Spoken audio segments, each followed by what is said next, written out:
Sir, જે પ્રકારે પાકિસ્તાની આતંકવાદીઓએ હુમલો કરીને નિર્દોષ લોકોની હત્યા કરી હતી તેનો બદલો આજે ભારતીય સેનાએ લીધો છે, શું કહેશો? કાશ્મીરના પહેલગામની અંદર નિર્દોષ પ્રવાસીઓનો જ્યારે નિર્દય પ્રમાણે હત્યા કરવામાં આવી પાકિસ્તાનના આતંકવાદીઓ દ્વારા, અને એ નિર્દોષ હત્યાના અનુસંધાને દેશના આદરણીય વડાપ્રધાન નરેન્દ્રભાઈ વિદેશ પ્રવાસ ટૂંકાવી અને ઇન્ડિયામાં આવી દિલ્હીની અંદર એરપોર્ટ ઉપર મિટિંગ કરી. આપણા ગૃહમંત્રી શ્રી અમિતભાઈ શાહ સ્થળની મુલાકાત લઈ અને દેશવાસીઓને સંદેશો આપ્યો અને ખાતરી પણ આપી કે જે આતંકવાદીઓએ નિર્દોષ લોકોની હત્યા કરવામાં આવી છે એ હત્યાને અનુસંધાને અમે આ પૂરેપૂરો આનો બદલો લેશું.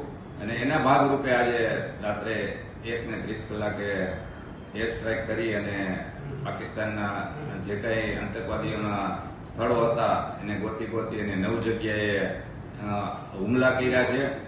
અને આપણા જવાનોએ પ્રૂવ કર્યું છે કે અમે પૂરેપૂરા કેપેબલ છે, અને જ્યારે ભારતના જે કંઈ આપણી જરૂરિયાત છે અને પાકિસ્તાનને જવાબ આપવાનો હશે એમાં અમે પૂરેપૂરો જવાબ આપશું. અને આ એર સ્ટ્રાઇકનું નામ ઓપરેશન સિંદોર નામ આપવામાં આવ્યું છે. અને આની પહેલાના જે કંઈ આપણે હુમલા થયા હતા એમાં માત્ર પીઓકેમાં જ હુમલા કરવામાં આવ્યા હતા, પણ આજુ વખતે પંજાબની અંદર નજીકના મોટા શહેરોની નજીક જઈને આતંકવાદીઓના રહેઠાણના સ્થળો ઉપર હુમલા કર્યા છે. અને સાબિત પણ કરી બતાવ્યું છે આપણી સેનાના જવાનોએ કે અમે આમાં કેપેબલ છે. એટલે સમગ્ર ભારતીય સેનાને હું અભિનંદન આપું છું. અને આ જ રીતે જ્યારે ભારતની જે કંઈ આપણી મુશ્કેલી હોય એમાં પૂરી તાકાતથી કામ કરશે એ પૂરેપૂરો વિશ્વાસ છે. અને પાકિસ્તાનની પ્રજાને પણ એટલો વિશ્વાસ આપીએ છીએ કે અમારી સેનાના લોકો સામાન્ય લોકો માટે નહીં પણ આતંકવાદીઓ માટે લડે છે, અને આતંકવાદીઓ પર હુમલો કરવો એના સ્થળો ગોતીને એવું જે કંઈ નક્કી કર્યું છે. એટલે સમગ્ર પાકિસ્તાનની પ્રજાને એ પૂરેપૂરો વિશ્વાસ છે કે ભાઈ આતંકવાદીઓ માટે હુમલો કરે છે, આપણી માથે નથી કરતા. એ જ રીતે આપણી ભારતીય સેનાના સમગ્ર જવાનો છે એ પૂરેપૂરું એની જે કંઈ શક્તિ છે એને ભારત સરકારની જે આદેશ આવે એ પૂરેપૂરું પાલન પણ કરે છે. અને આપણે જ્યારે નરેન્દ્રભાઈ અને અમિતભાઈ વિશ્વાસ આપ્યો હતો કે અમે ટૂંક સમયમાં હુમલો કરશું, પણ આપણી જે કંઈ ભારતીય સંસ્કૃતિ છે આપણે 12મું અને 13મું કરતા હોય એમાં 12મા અને 13મા દિવસે આપણે એર સ્ટ્રાઇક કરી અને આપણે સાબિત કરી બતાવ્યું છે.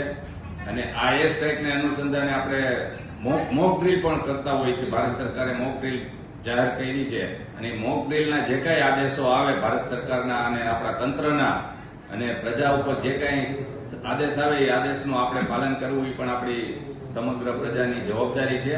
અને હું બધાને ખાસ વિનંતી પણ કરું છું કે જે કંઈ આપણા અત્યારે તંત્ર તરફથી આદેશ આવે એના પાલન કરવું, અને બિનજરૂરી ટ્રાવેલિંગ પણ ન કરવું, પ્રવાસ પણ બિનજરૂરી ન કરીએ એવી હું સૌને વિનંતી કરું છું.